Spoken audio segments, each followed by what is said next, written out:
শেখ হাসিনার ভারতে উপস্থিতি, সাম্প্রতিককালে তার বিভিন্ন বক্তব্য নিয়ে বাংলাদেশে এক ধরনের অস্বস্তি কাজ করছে। কোর্টের রায়ের পরে এই টানাপোড়েনটার উপরে আরও বেশি প্রভাব পড়ছে কিনা? যদি মনে হয় যে ট্রায়ালটা ফেয়ার হয়নি, তাহলে সেখানে কিন্তু ভারত, বাংলাদেশ তারা এই যার বিরুদ্ধে অভিযোগ আছে তাকে ফেরত নাও দিতে পারে। দুই দেশের ভিতরে একটা ওয়ার্কিং রিলেশন মেনটেন করা খুবই দরকার। যেহেতু আমরা ছোট প্রতিবেশী, টেনশন হলে কিন্তু আমরা বেকায়দা বেশি পড়ি। তো সেক্ষেত্রে বাংলাদেশ একটা সম্মানজনক সমতার ভিত্তিতে ভারতের সাথে সম্পর্ক চায়। ভারতের সাথে তো সম্পর্ক খারাপ করার প্রয়োজন নাই।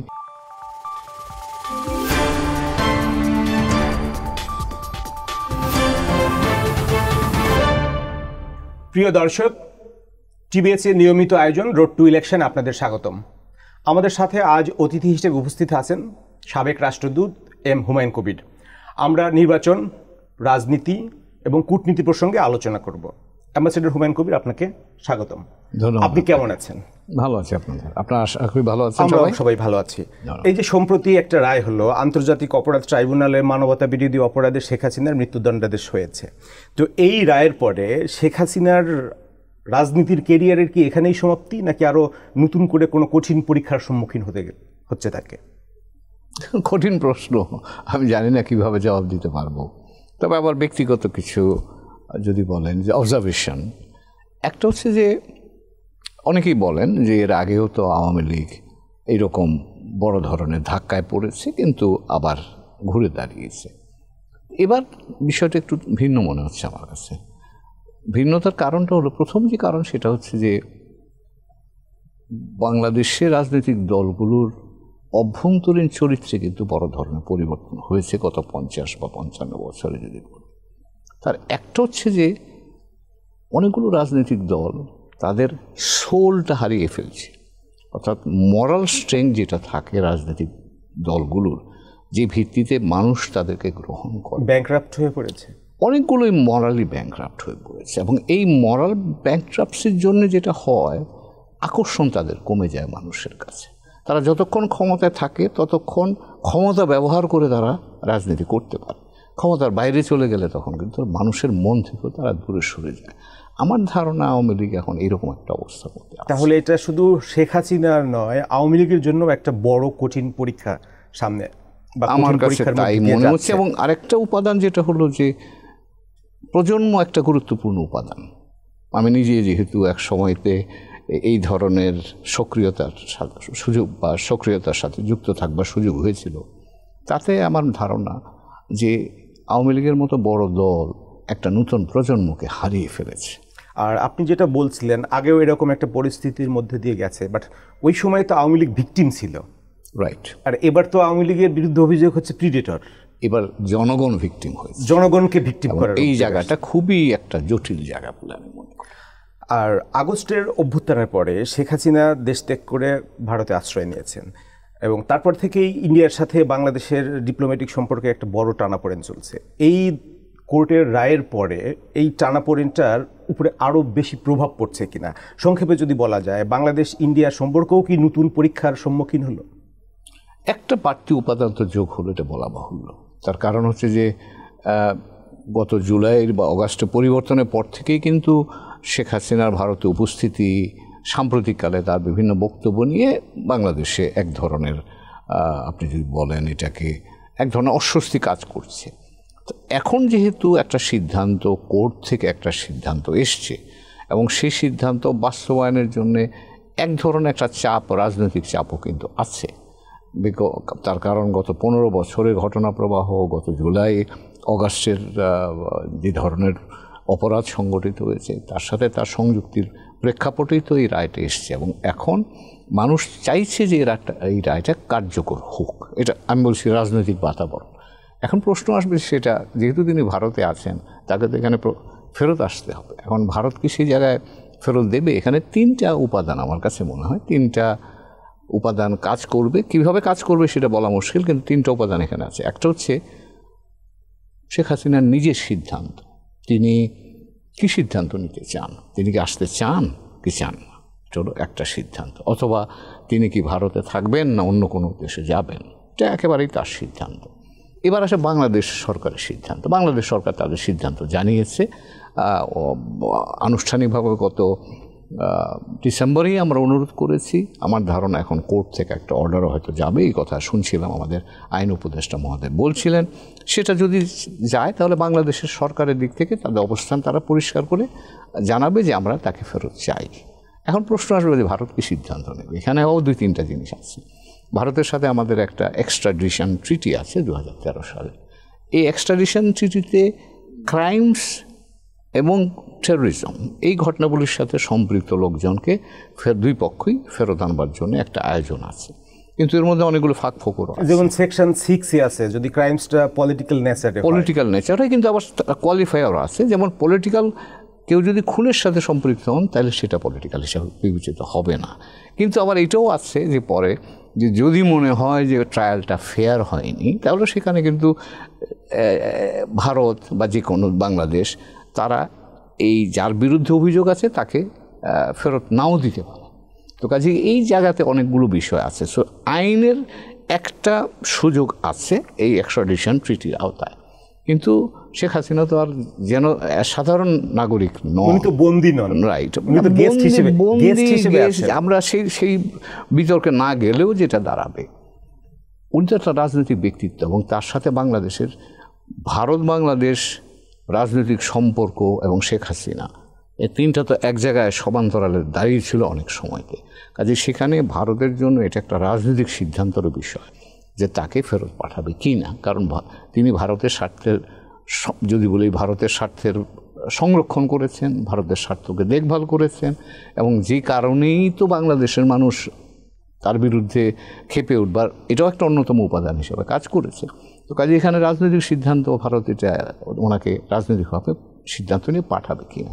একটা কৌশলগত সিদ্ধান্ত আছে, সেটা হচ্ছে যে ভারত এই অঞ্চলের সবচেয়ে বড় শক্তি, তারা এখন অ্যাসপায়ারিং পাওয়ার যদি বলি, তারা এখন আরও বড় জায়গায় যেতে চায়, এবং সেই জায়গাতে তারা তাদের বন্ধুদেরকে প্রোটেক্ট করে কি না এই বিষয়টাও কিন্তু গুরুত্বপূর্ণ। কারণ শেখ হাসিনা এখন একটা সিম্বল তাদের কাছে যে হ্যাঁ আমরা আমাদের বন্ধুদের পাশে আছি, এই বার্তাটাও কিন্তু গুরুত্বপূর্ণ, এবং সেটা কিন্তু একটা কৌশলগত, আমি বলবো যে কৌশলগত প্রতিক্রিয়া থাকবে। সেটা শুধু শেখ হাসিনা নয়, তারা বন্ধুকে প্রোটেক্ট করে কিনা সেই বিষয়টাও থাকবে। কাজেই তিনটা বিষয়, আইনি বিষয়, রাজনৈতিক বিষয়, কৌশলগত বিষয়, এই তিনটা বিষয় যদি সমান্তরাল জায়গায় আসে তবেই তাকে আমরা এখানে ফেরত পেতে পারি।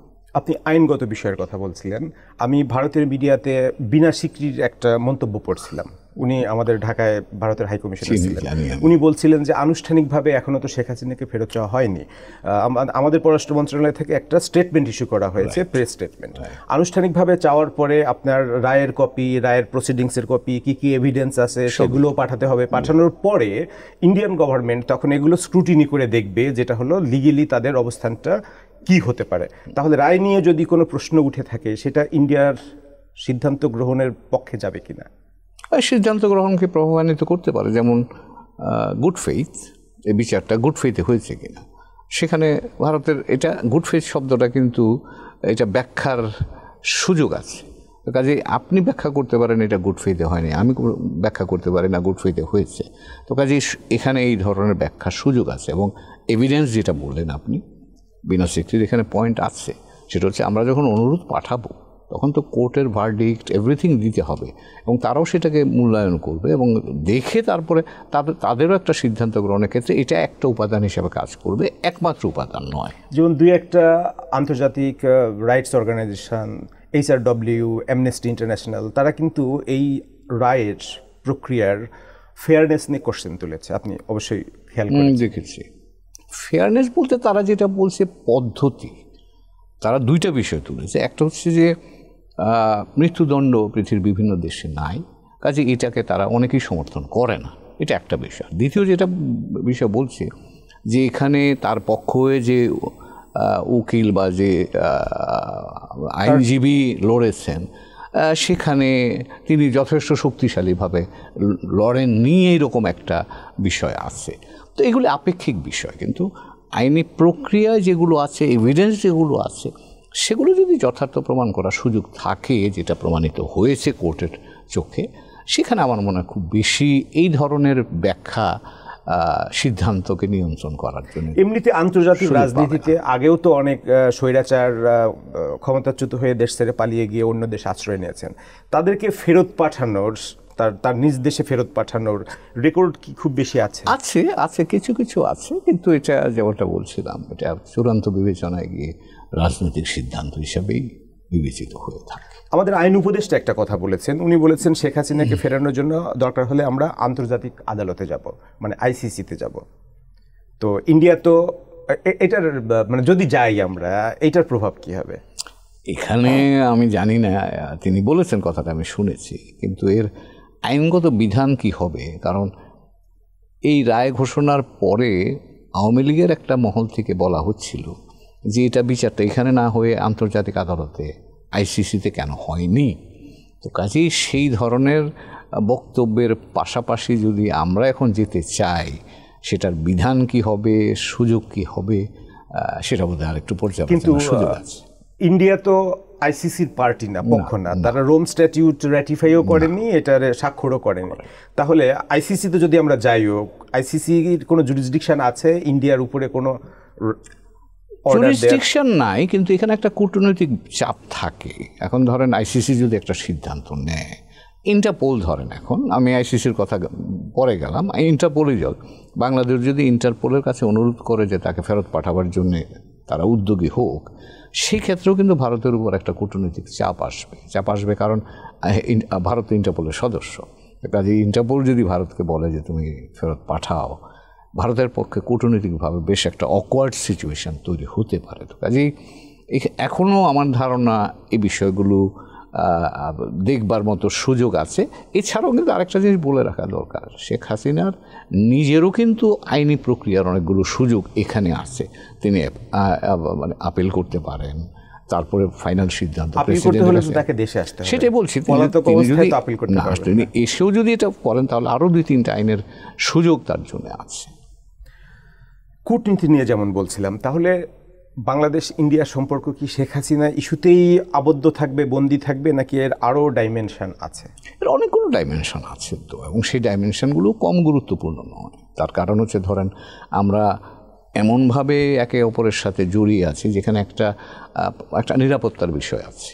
কারণ ভারতের নিরাপত্তার জন্য আমি গুরুত্বপূর্ণ, আমার নিরাপত্তার জন্য ভারত গুরুত্বপূর্ণ, কারণ আমার 4000 কিলোমিটারের স্থল সীমান্ত আছে, আমার সমুদ্র সীমা আছে। তো কাজেই আমার এটা থাকার অর্থ কী, যে আমি এক জায়গাতে দুইজনই অবস্থান করছি। তো কাজে এটা আমার জন্য গুরুত্বপূর্ণ, এটা নিরাপত্তা নিশ্চিত করা উভয় পক্ষের জন্য গুরুত্বপূর্ণ। এটা স্বাধীনতার পর থেকেই ছিল, আজও আছে, আমার ধারণা ভবিষ্যতে। তাহলে সব কিছুই শেখ হাসিনা ইস্যুতে মেজার করাটা কি ঠিক হবে? না, নিশ্চয়ই না। আমার ব্যবসা বাণিজ্য চলে। আপনি গত 1 বছর ধরে রাজনৈতিকভাবে বা কূটনৈতিকভাবে টেনশন থাকার পরেও কিন্তু ব্যবসা বাণিজ্য বাড়ছে, কমছে না। তার কারণ এটা পারস্পরিক চাহিদার ভিত্তিতে, যোগান এবং চাহিদার ভিত্তিতে চলে। মানুষ যোগাযোগ বলেন, এই যে গতকালই বোধহয় দেখলাম তারা আবার ভিসা রেজিম একটুখানি রিল্যাক্স করার চিন্তা করছে। তো সেটা যদি করে, মানুষজন যাবে, যাতায়াত হবে। ভারতে ধর্মীয় স্থানের জন্য আমাদের প্রচুর নাগরিকরা যায়, চিকিৎসার জন্য যায়। তো কাজে এই বিষয়গুলো কিন্তু আমার ধারণা যে শেখ হাসিনার উপাদানটা নূতন, কিন্তু এছাড়াও দুই দেশের মধ্যে বাস্তব অর্থে অনেক কিছু উপাদান আছে, যে উপাদানগুলি চলমান, আমাদের পারস্পরিক স্বার্থেই প্রয়োজন এবং সেগুলি চলমান থাকে। তাহলে যেমনটা বলা হচ্ছে যে দুই দেশের ভিতরে একটা ওয়ার্কিং রিলেশন মেনটেন করা খুবই দরকার। সেই ওয়ার্কিং রিলেশন মেনটেন করতে গেলে তো উদ্যোগ নিতে হবে। হ্যাঁ, উদ্যোগ তো আছে, আমাদের প্রধান উপদেষ্টা মহোদয় বলেছেন, এবং আমাদের দিক থেকে যেহেতু আমরা ছোট প্রতিবেশী, কাজে এখানে টেনশন হলে কিন্তু আমরা বেকায়দায় বেশি পড়ি। তো সেক্ষেত্রে বাংলাদেশ একটা সম্মানজনক সমতার ভিত্তিতে ভারতের সাথে সম্পর্ক চায়, সে কথা তো প্রধান উপদেষ্টা মহোদয় বলেছেন। আমি মনে করি এর মধ্য দিয়ে বাংলাদেশের মানুষের মনের বা চিন্তার প্রতিধ্বনিটাই হচ্ছে। আমরা ভারতের সাথে তো সম্পর্ক খারাপ করার প্রয়োজন নাই, কিন্তু আমরা যাতে আমাদের সিদ্ধান্ত নিতে পারি, সেখানে ভারত আমাদেরকে অহেতুকভাবে প্রভাবান্বিত করতে না আসুক, সেটাই তো আমরা চাই। গত এপ্রিলে বিমস্টেক মিটিংয়ের সাইডলাইনে আমাদের প্রধান উপদেষ্টা এবং ইন্ডিয়ার প্রধানমন্ত্রী নরেন্দ্র মোদীর সাথে একটা বৈঠক হয়েছিল। তখন কিন্তু মনে হচ্ছিল যে এই বোধহয় মানে উত্তেজনা কমবে এবং বরফ গলতে শুরু করবে। তো সেইখান থেকে কি প্রোগ্রেস হয়েছে? খুব একটা হয়নি, খুব একটা হয়নি। তার কারণ হচ্ছে আমার কাছে মনে হচ্ছে, এটা আমার ব্যক্তিগত ধারণা, আমরা বাস্তব অর্থে আমরা একটা খুব নাজুক জায়গায় আছি এই কারণে যে গত 15 বছর ধরে শেখ হাসিনার আমলে ভারত বাংলাদেশ সম্পর্ক যে জায়গায় ছিল, ভারত যেটুকু সুবিধা পেয়েছিল, এবং সেটা শুধু ভারত বাংলাদেশের জন্য না, এ অঞ্চলে যদি আমি মনে করি বা বৈশ্বিকভাবেও যদি মনে করি, ভারত এই সুবিধাটা পেয়েছিল। এখন ভারত নিশ্চিত নয় যে তার সেই সুবিধাটা সে ধরে রাখতে পারবে কিনা। এখানে একটা এক্সট্রিম সেন্সিটিভিটি কাজ করছে। এরপরে যেটা এসছে, যেটা আপনি বলছিলেন, যে গত 1 বছরে বিভিন্ন পর্যায় থেকেই ন্যারেটিভ, যেটাকে আমি বলি পলিটিক্যাল বা ডিপ্লোম্যাটিক ন্যারেটিভ যেগুলো তৈরি হচ্ছে, এই ন্যারেটিভগুলো এসে এই সেন্সিটিভিটির মধ্যে যোগ হয়েছে। ফলে যেটা বাস্তব, হয়তোবা বাস্তবতা এরকম না, কিন্তু ধারণাটা এমন তৈরি হয়েছে যে টেনশনটা বাড়ছে, এমন কিছু বলা হচ্ছে যেটা আমার স্বার্থকে ক্ষতিগ্রস্ত করবে। এই ধারণাগুলো আস্তে আস্তে মনের মধ্যে ঢুকেছে, এবং যে কারণেই আপনি বিমস্টেক 2 সরকার প্রধানের মিটিংয়ের পরেও কিন্তু সম্পর্ক স্বাভাবিকরণের দিকে যাওয়ার পরিবর্তে কিন্তু উল্টো দিকে গেছে বলে আমরা দেখেছিলাম। তারপর পরে কিন্তু ভারত ট্রান্সশিপমেন্ট বন্ধ করেছে, ওভারল্যান্ড আমাদের কিছু কিছু পণ্য রফতানি বন্ধ করেছে। তো কাজেই এর অর্থ হচ্ছে যে ওখানে কিছু কথা হয়তো তারা পজিটিভলি দেখেনি বা অবজেক্টিভলি দেখেনি, তারা সেটাকে ভিন্নভাবে দেখেছে, এবং তারই প্রতিক্রিয়া হিসেবে আমরা এগুলো দেখেছি। এবং এখনও পর্যন্ত আমার ধারণা যেভাবে যাচ্ছে, কূটনৈতিক এবং রাজনৈতিক পর্যায়ে এখনও স্বচ্ছতা যদি বলেন বা অবজেক্টিভিটি যদি বলি, সে জায়গাটা বোধহয় একটুখানি ঘাটতি আছে। আমাদের নিরাপত্তা উপদেষ্টার দিল্লি সফর, যেটা গত 2 দিন আগে হলো, তাতে করে যদি বোঝাপড়াটা একটা সুযোগ তৈরি হয়, কিন্তু শেখ হাসিনার উপস্থিতি, ওয়ার্ডিক্ট, এটা আবার আরেকটা নেতিবাচক জায়গা তৈরি করে ফেলেছে। ভারতের নিরাপত্তা উপদেষ্টা অজিত দোভালের সাথে যে মিটিংটা হয়েছে, সেই মিটিং নিয়ে আমাদের ইন্ডিয়া থেকে আমাদের যে হাই কমিশন, সে স্টেটমেন্ট যেটা এসেছে সেখানে বলা হয়েছে বিভিন্ন বাইলেটারাল ইস্যুতেও আলোচনা হয়েছে। সিকিউরিটি কি ইস্যুতে আলোচনা হয়েছে ডিটেল জানি না, শুধু এটুকু আমাদের জানানো হয়েছে যে আমাদের নিরাপত্তা উপদেষ্টা ভারতের নিরাপত্তা উপদেষ্টাকে বাংলাদেশ সফরের আমন্ত্রণ জানিয়েছেন। তা আমন্ত্রণ জানিয়েছেন, তাহলে এখান থেকে কি বরফ গলার কোনো সুযোগ আছে কি না? আছে, সুযোগ আছে। এবং এখানে আমাদের যেমন একটা যে প্রেক্ষাপটে এই মিটিংটা হলো, সেখানে শেখ হাসিনার প্রত্যাবর্তন একটা বিষয় আছে, বাংলাদেশে নির্বাচন আছে, সেখানে ভারত যাতে আমাদের দৃষ্টিভঙ্গিতে অযাচিতভাবে কোনো ধরনের প্রভাব বিস্তার না করে, সম্পর্কটাকে যেন স্বাভাবিক পর্যায়ে ওখান থেকে মিসইনফরমেশন ডিসইনফরমেশন হয়, সেগুলো যেন কমানো হয়, এই বিষয়গুলো আমাদের দিক থেকে আমার ধারণা উত্থাপনের বিষয়। ওদের দিক থেকে তারা হয়তো বলবে, সেটা হচ্ছে যে এখানে ভারতের স্বার্থ যেন রক্ষিত হয়। সাম্প্রতিককালে আমাদের এই অঞ্চলে বিভিন্ন দেশের সাথে বাংলাদেশের সম্পর্কে যে পুনর্বিন্যাসটা চলছে, সেটা যেন ভারতের স্বার্থের জন্য ক্ষতিকর না হয়, এগুলো নিশ্চিতভাবেই তা ভারতের দিক থেকে তারা হয়তো তুলে থাকবে। তো কাজেই এই আলাপ আলোচনাটার মধ্য দিয়ে 2 পক্ষই তাদের পারস্পরিক যে বিষয়গুলো নিয়ে তারা মনোযোগী বা তাদের স্বার্থ নির্ধারণ করে, সেই বিষয়গুলো নিয়ে আলাপ আলোচনা হয়েছে। আমরা প্রেসে দেখেছি আমাদের নিরাপত্তা উপদেষ্টা বলেছেন যে আমরা ভারত মহাসাগর নিয়ে মুক্ত অবস্থান আমরা সমর্থন করি, কিন্তু আমাদের অভ্যন্তরীণ বিষয়কেও হস্তক্ষেপ করুক সেটা আমরা চাই না। এই কথাটা পত্রপত্রিকায় এসেছে। তার অর্থ হচ্ছে যে আমরা কনসার্ন যে আমাদের অভ্যন্তরীণ যেহেতু একটা ট্রানজিশনের মধ্য দিয়ে আমরা যাচ্ছি, আমরা চাই না এখানে কোনো পক্ষের অযাচিত হস্তক্ষেপ। আমরা এই ট্রানজিশনটা স্মুথলি নির্বাচনের মধ্য দিয়ে যে সংস্কার প্রক্রিয়াগুলো আছে এর মধ্য দিয়ে এটা সমাপ্ত করি।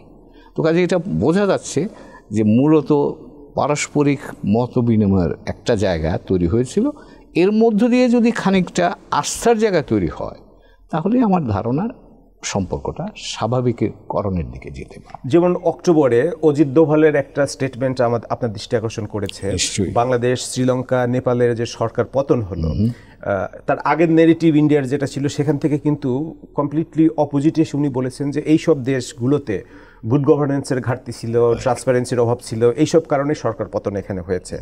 তাহলে এখানে তার মাইন্ডসেটের স্ট্র্যাটেজির একটা শিফট কিনা? একটা গুরুত্বপূর্ণ, আমি বলবো বিবর্তন। গুরুত্বপূর্ণ এই কারণে যে তার আগ পর্যন্ত এটা একটা ষড়যন্ত্রের ফসল, অর্থাৎ আমাদের এই গণ অভ্যুত্থানটাকে ষড়যন্ত্র, দেশি বিদেশি ষড়যন্ত্রের একটা ফসল হিসেবে দেখাবার একটা প্রবণতা ছিল। কিন্তু অজিত দোভালের এই বক্তব্যের মধ্য দিয়ে একটা জিনিস পরিষ্কার, যে এখানে অভ্যন্তরীণ শাসন ব্যবস্থার সমস্যাই বা সংকটই এই সমস্যার কারণ। এটা নিশ্চিতভাবেই একটা, আমি বলবো যে একটা অবজেক্টিভ অ্যানালিসিস, এবং এটাকে যদি আমি ভবিষ্যতের নীতির দিক থেকে এটাকে দেখি, তাহলে নিশ্চিতভাবেই একটা ভিন্ন ভাবনার সুযোগ আছে, এবং সেটা যদি তাদের চিন্তার ভিত্তি হয়ে থাকে, তাহলে আমি মনে করব যে ভারত বাংলাদেশ সম্পর্ক আমরা যে গুণগত পরিবর্তনটা প্রত্যাশা করছি সেখানে যাওয়ার একটা সুযোগ তৈরি হবে। তাহলে উইন্ড অফ চেঞ্জ একটা আছে, এইটাকেই যদি উভয় পক্ষ পারস্পরিক সমঝোতার ভিত্তিতে এগিয়ে নিতে চায় তাহলে সেটা পসিবল। এবং সেখানে আমাদের দিক থেকে আমি মনে করি, আমাদের দিক থেকে যে বিষয়গুলোর প্রতি মনোযোগী থাকা দরকার, ভারতের বাংলাদেশের বিষয়ে প্রভাব বিস্তারের সুযোগটাই আসে ভারত অথবা যে কোনো দেশই মনে করি, সেটা আছে আমাদের অভ্যন্তরীণ দুর্বলতা থেকে। তার প্রধান বিষয় হচ্ছে আমরা আমাদের জাতীয় স্বার্থ, যেটাকে বলা হয় মৌলিক বাংলাদেশের স্বার্থ, যেটা বাংলাদেশের স্বার্থ, মানুষের স্বার্থ, এই স্বার্থের জায়গাতে আমাদের সহমত নাই। বিভিন্ন রাজনৈতিক দল বিভিন্ন রকম অবস্থান নেয়, এবং তারা অনেকে কিন্তু এই বাইরের শক্তিকে আমন্ত্রণ করে বাংলাদেশে। সেটা এই জায়গাটাতে সাবধান হতে হবে, এবং বাংলাদেশের স্বার্থে আমরা সকলে সহমত হতে হবে। আমাদের মতপার্থক্য থাকবে, রাজনৈতিক বক্তব্য থাকবে, ভিন্নতা থাকবে, নীতিগত ভিন্নতা থাকবে, কিন্তু বাংলাদেশের স্বার্থ যেখানে আছে সেখানে আমরা সকলেই সহমত। এবং আমি নেপালের দৃষ্টান্ত দিয়ে আপনাকে বলতে পারি, যেহেতু আমি ওখানে কাজ করেছি। নেপালে 2015 সালে তারা যখন তাদের শাসনতন্ত্র বা সংবিধান গ্রহণ করে, ভারত অনেক চেষ্টা করেছে, তারা ভারতকে বুঝতেও দেয়নি, তারা সকলে একসাথ হয়ে তারা সিদ্ধান্ত নিয়েছে। এবং ভারতের পত্রপত্রিকায় তখন এসছে যে ভারত কী করছে, ভারত জানলো না কেন আগে থেকে। এই যে সহমতের জায়গা, আমার স্বার্থে আমার স্বার্থটাকে আমাকেই সংরক্ষণ করতে হবে, এখানে বাইরের কারো হস্তক্ষেপ বা বাইরের কারো প্রভাবের কোনো সুযোগ নাই, এই সহমতটা প্রয়োজন, এবং এটা আমাদের জন্য খুব গুরুত্বপূর্ণ।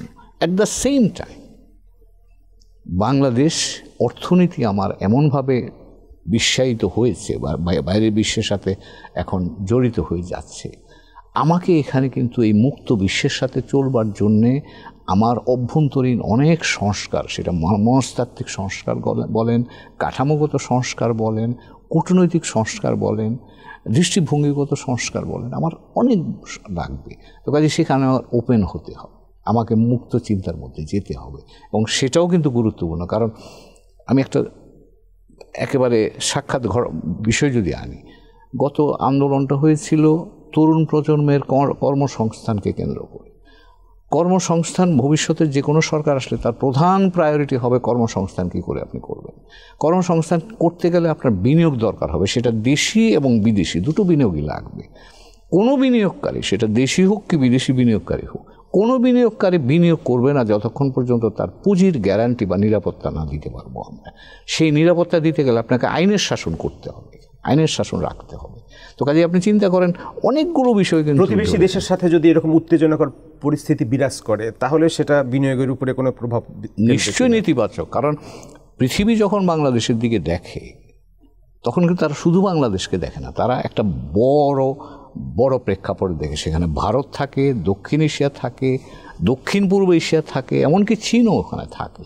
তো কাজেই এই বড় প্রেক্ষাপট থেকে তারা যখন দেখে তাদের বিনিয়োগটাকে, তখন ভারতের সাথে কি সম্পর্ক, মিয়ানমারের সাথে কি সম্পর্ক, দক্ষিণ পূর্ব এশিয়ার দেশগুলির সাথে কি সম্পর্ক, দক্ষিণ এশিয়ার দেশগুলোর সাথে কি সম্পর্ক, সবগুলো তারা মূল্যায়ন করে। রিস্ক অ্যাসেসমেন্টের এটা একটা খুব গুরুত্বপূর্ণ এবং অত্যাবশ্যকীয় উপাদান। যেমন ট্রেডের কথাই বলছিলাম, বাংলাদেশ এবং ইন্ডিয়ার বাইল্যাটারাল ট্রেড $11 বিলিয়ন মতো, আমরা সেখান থেকে, এবং বাংলাদেশের হলো second largest import source India after China. তো বাংলাদেশ বা ইন্ডিয়া চাইলেই কি কেউ এখন এই ট্রেড রিলেশন ছিন্ন করতে পারে? আমরা পারবো না। এবং মনে রাখতে হবে যে এখানে অর্থনৈতিক প্রয়োজনেই, কিন্তু আমি ভারত থেকে আনি কিন্তু ভারতকে ভালোবাসি বলে তা না। আমি ব্যবসায়ী হিসেবে ভারত থেকে মাল আনি কারণ আমি কম দামে অল্প সময় আনতে পারি, এবং সেটা আবার আমার প্রতিযোগিতা বা আমার মালের মূল্য কম রেখে বাইরে রপ্তানি করার সুযোগটাও তৈরি করে। তো কাজে এখানে কিন্তু এমন কিছু উপাদান কাজ করে, উভয় পক্ষের জন্য উইন উইন। অ্যাবসলিউটলি। এবং সেখানে আপনাকে মুক্ত ইতা রাখতে হবে। এবং এখানে বাংলাদেশ এর মধ্যে আরেকটা উপাদান এসে যোগ হবে, সেটা হচ্ছে আমরা তো গ্র্যাজুয়েশনে যাচ্ছি নেক্সট ইয়ারে, এলডিসি থেকে উন্নয়নশীল দেশে কাতারে যাব। তখন তো আমি এখন ধরেন ভারতে আমি এক্সপোর্ট করতে পারি অলমোস্ট 98% প্রোডাক্টস আমার ডিউটি ফ্রি যায়। সেটা বাইলেটারাল এগ্রিমেন্টের আওতায় যায়, সাফটার আওতায় যায়। সো দুটো মিলিয়ে এখন পাই আমরা সুযোগটা। আপনি তো গ্র্যাজুয়েট করলে তো ভারতেও আপনি রপ্তানি শুল্কমুক্ত রপ্তানি করতে পারবেন না, চীনে পারবেন না, ইউরোপিয়ান ইউনিয়নে পারবেন না। তো কাজে তার অর্থ দাঁড়াবে আমাকে প্রতিযোগিতামূলক বাজারে টিকে থাকতে হলে আমার সক্ষমতা অনেক গুণে বাড়াতে হবে। এবং সেই সক্ষমতা বৃদ্ধিতে কিন্তু আপনার এই চীনের সাথে সম্পর্ক, ভারতের সাথে সম্পর্ক, ইউরোপিয়ান ইউনিয়নের সাথে সম্পর্ক, সবগুলো সম্পর্কই আমার এখানে গুরুত্বপূর্ণ। চীন প্রসঙ্গ যেহেতু আসছে, আমি একটু জাস্ট বলতে চাই, চীন এবং রাশিয়া যেমন 2024 সালের 7 জানুয়ারি নির্বাচনের সময়ে যখন শেখ হাসিনা সরকারের উপর ওয়েস্ট থেকে প্রচুর প্রেশার বিল্ড আপ হচ্ছিল, পার্টিকুলারলি ইউএস থেকে, তখন যে তিনটা শক্তি শেখ হাসিনার পাশে দাঁড়িয়েছিল, ভারত বরাবরই ছিল, সাথে কিন্তু চীন এবং রাশিয়াও যোগ দিয়েছিল। তো এখন কিন্তু চীন এবং রাশিয়ার সাথে সম্পর্কে আমাদের কোনো টানাপোড়েন নাই। নাই। এবং রাশিয়ার একটা যুদ্ধজাহাজও সফর করে গেল কদিন আগে। চীনের সাথে আমাদের সম্পর্ক, তাহলে আমাদের ইন্টারনাল যে পলিটিক্স আছে, এটা ভারত বিরোধী একটা পলিটিক্স বরাবরই আছে আমাদের এখানে। সামনে নির্বাচন আছে, এই নির্বাচনে ভারত বিরোধী পলিটিক্সটা কি আরও ডমিনেট করবে? যদি ডমিনেট করে তাহলে রিলেশন বিল্ড আপের ক্ষেত্রে এটা বড় একটা প্রতিবন্ধকতা আরও ক্রিয়েট করবে কিনা? এটা একটা উপাদান। কারণ যেহেতু গত 15 বছরের অবস্থার বিরুদ্ধে আন্দোলনের মধ্য দিয়ে এই নির্বাচনী প্রক্রিয়াটা তৈরি হয়েছে, সেখানে ভারত যেহেতু গত সরকারের সাথে ঘনিষ্ঠভাবে কাজ করেছে, ভারতের উপাদানটা আসবে। কিন্তু যে জায়গাটায় আমার ধারণা আমাদের একটু ট্রানজিশন দরকার, গভর্নেন্সে যারা সরকার গঠন করবেন আগামী দিনে, তাদেরকে কিন্তু এখান থেকে বেরিয়ে একটা মুক্ত চিন্তার জায়গায় আসতে, এখন যে পরিস্থিতিতে আমরা আছি, রাইট, ওখান থেকে বের হয়ে আসতে হবে। কারণ আপনি নেগেটিভ এলিমেন্টসগুলোর বেরিয়ে পজিটিভলি দেখতে হবে। কারণ পজিটিভলি না দেখলে তো আপনি আপনার অর্থনৈতিক, এখন যেখানে আমরা নেমে আছি, অর্থনীতির উপরে তুলতে হবে। তুললে তখন আপনি এমপ্লয়মেন্ট ক্রিয়েট করতে পারবেন, বিনিয়োগ লাগবে, আপনার ব্যবসা বাণিজ্য বাড়তে হবে। তো কাজেই সেখানে আপনাকে সমস্যা, ভারতের সাথে সমস্যা, রাজনৈতিকভাবে সমস্যা থাকবার একটা, আমি বলছি যে একটা আশঙ্কা থাকবে। কিন্তু সেটা যদি আমরা মোটামুটিভাবে ম্যানেজ করতে পারি, অন্য যে জায়গাগুলোতে আছে সেখানে আমরা কোলাবোরেট করতে পারি, সুযোগ আছে। আমি আরেকটা দৃষ্টান্ত দিই আপনাকে। আমরা নেপাল থেকে বিদ্যুৎ আনছি 40 মেগাওয়াট, আর এটা ভারত হয়ে আসছে না। তো কাজে এটা আমার স্বার্থ না। তো কাজে আমি আজকে 40 আনছি, এটা তো 400-4000 হতে পারে না। তো কাজে আমার তো এনার্জি সিকিউরিটির জন্য এটা একটা গুরুত্বপূর্ণ উপাদান। কাজে আমার এটাকে রক্ষা করা কিন্তু খুব জরুরি প্রয়োজন। আমি যদি আমার অর্থনীতিকে চালু রাখতে চাই, সামনে নিয়ে যেতে চাই। আমি একটা দৃষ্টান্ত দিলাম, ভুটান আগামী দিনে আমার জন্য আরও এরকম কয়েক হাজার মেগাওয়াটের সোর্স হতে পারে, সেটাও তো এই চ্যানেলেই আসবে। তো কাজে আমাকে চিন্তা করতে হবে কোনটা আমার স্বার্থ, কোন স্বার্থটা আমার সংরক্ষণ করা বেশি গুরুত্বপূর্ণ দেন কথা বলা বা অন্য বিষয়গুলো নিয়ে আমার প্রায়োরিটাইজ করা। তো কাজে এখানে একটা ব্যালেন্স আমার রাখতে হবে। এটা আমি জানি যে বাংলাদেশে বলেন বা বিভিন্ন দেশে অভ্যন্তরীণ রাজনীতির চাহিদা তো থাকবেই, কিন্তু যারা গভর্ন করেন, govern is always a compromise. Govern তো ইমোশনাল বিষয় না, গভর্ন হচ্ছে আপনার একেবারে অবজেক্টিভ বিষয়, একটা ব্যালেন্স পলিসি যখন আমরা করি তখন আমরা সব বিষয়গুলো বিচার বিশ্লেষণ করে একটা মধ্য জায়গা থেকে আমরা সেই কাজ। ফরেন পলিসি অলওয়েজ যদি ব্যাড পলিটিক্স দ্বারা ইনফ্লুয়েন্স হয় তাহলে তো সামনের দিকে আগানো সম্ভব হবে না। সেটা তো আছেই, সেটা আমাদের জন্য এটা একটা জটিলতা। এবং এখনও আমি যেহেতু এই লাইনে কাজ করেছি, আমার ধারণা বাইরের পরিস্থিতি বুঝবার ক্ষেত্রে আমাদের এখনও সক্ষমতার ঘাটতি আছে। প্রতিবেশী তো বদলে ফেলা সম্ভব নয়, না, আপনি ভারতকে প্রতিবেশী হিসেবে বদলে ফেলা সম্ভব হবে না। এই অন্তর্বর্তীকালীন সরকার ফেব্রুয়ারিতে নির্বাচন দিয়ে চলে যাবেন, সামনে আর কয়েকটা মাস আছে। এরপরে যারাই ক্ষমতায় আসুক তাদেরকে তো 5 বছরের জন্য আসবে, একটা লং টার্ম। তাহলে সেই লং টার্মে যাওয়ার জন্য আমরা যদি আপনার কাছে জানতে চাই যে প্রধান প্রায়োরিটিগুলো কী কী হওয়া উচিত ডিপ্লোম্যাটিক এই রিলেশন বিল্ড আপের ক্ষেত্রে? এখানে 2-3টা বিষয় আমি মনে করি, এটা আমার ব্যক্তিগত ধারণা। একটা হচ্ছে যে আপনার জাতীয় স্বার্থে আপনার সহমত তৈরি করতে হবে, যারা বিরোধী দলে থাকবে তাদেরকেও আপনার সাথে সংযুক্ত করতে হবে। তাহলে এটা কিন্তু আপনাকে এই কাজটা করতে হবে। কাজটা কঠিন, কিন্তু কাজটা করতে হবে। এছাড়া আপনি শক্তি পাবেন না। আপনার শক্তির আধার তো হচ্ছে আপনার অভ্যন্তরীণ সংহতি। তো কাজে সেটা আপনাকে করতে হবে। যে দলে আসুক, যে দলই সরকারে থাকুক কি বিরোধী দলে থাকুক, কি সরকারের একেবারে পার্লামেন্টের বাইরেও থাকুক, সকলকে নিয়ে আপনার একটা জাতীয় সহমত তৈরি করতে হবে। এটা কিন্তু নাম্বার 1। দ্বিতীয় যে জায়গায় আমাদের একটা বড় সমস্যা আছে, জাতীয়ভাবে আমাদের কোনো কোঅর্ডিনেশন বা আপনি সমন্বয় নাই। আমাদের 10টা-12টা মিনিস্ট্রি কাজ করছে বাইরের বিভিন্ন বিষয় নিয়ে।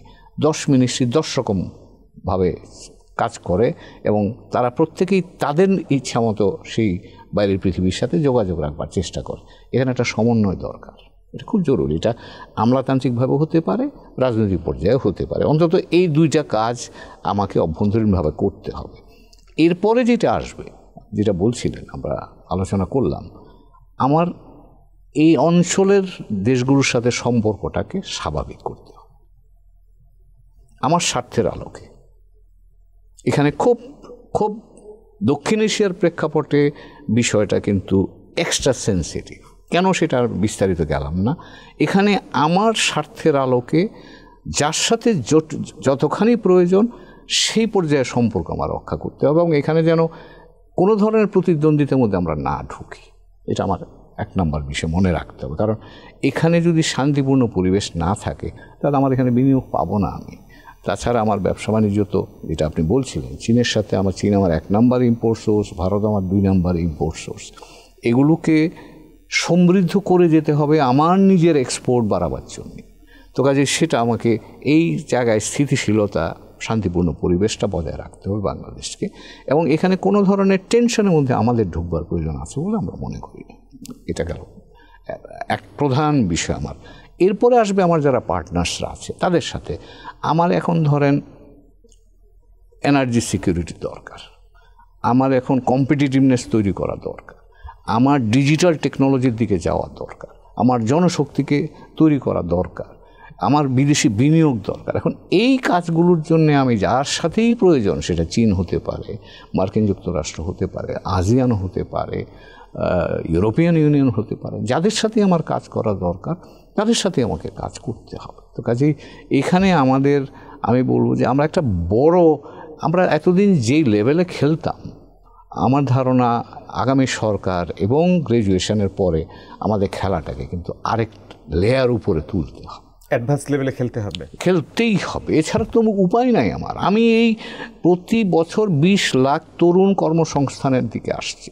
আমি কিভাবে এই তরুণ প্রজন্মকে কর্মসংস্থান করব? বাইরের পৃথিবীতে অর্ধেক জনগোষ্ঠী বাইরের পৃথিবীতে এতদিন যেত, প্রায় ধরেন 20 লাখের প্রায় 10 লাখ কর্মী আমাদের শ্রমশক্তি বা বাইরে গিয়ে কাজ করত। সারা পৃথিবীতে আপনি লক্ষ্য করছেন মার্কিন যুক্তরাষ্ট্রে ওখানে বন্ধ হয়ে যাচ্ছে মার্কেট, ইউরোপে বন্ধ হয়ে যাচ্ছে, মধ্যপ্রাচ্যে বন্ধ হয়ে যাচ্ছে, দক্ষিণ পূর্ব এশিয়া বন্ধ হয়ে যাচ্ছে। তার অর্থ কি? মেসেজটা হচ্ছে এই যে বাইরের পৃথিবীর সুযোগটা যেটা আমরা ব্যবহার করেছি যে পর্যায় থেকে, সেই পর্যায়গুলো আস্তে আস্তে দরজাগুলো বন্ধ হচ্ছে। তার অর্থ হচ্ছে আমাকে এটা নিয়ে নতুন করে ভাবতে হবে। হ্যাঁ, বাইরের পৃথিবীতে সুযোগ এখনও আছে।